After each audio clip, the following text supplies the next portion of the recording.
Just this afternoon, environmental advocates sending a letter to Rock Island Mayor Mike Bottoms. They're sounding the alarm about a proposed development's potential impact on bald eagles. Maddie Franz joins us in studio to explain that impact. Good evening, Maddie. Hey, John. Yeah, here's a look at that proposed development. It would put a dispensary and truck stop on the land across from Bally's Casino. It's also next to a nature preserve called Milan Bottoms. Advocates say those new developments could put this delicate habitat at risk.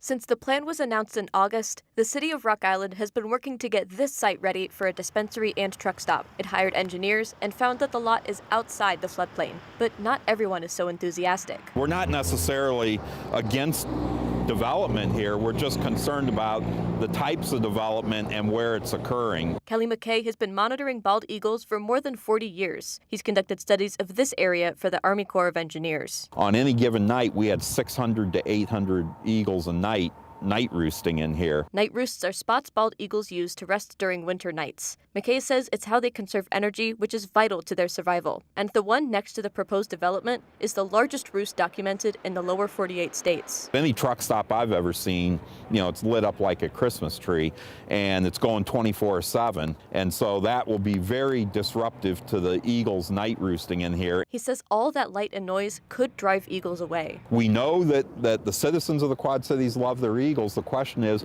do we love them enough to protect the habitat that's absolutely vital to their winter survival? McKay is just one of the advocates against the development. 24 signed a letter to Rock Island Mayor Mike Bottoms outlining other concerns. Those include runoff from the truck stop, recreation access, and endangered species that might be in the area. Probably the best piece of habitat, biologically speaking, in the Quad Cities area. And this development is seriously threatening that.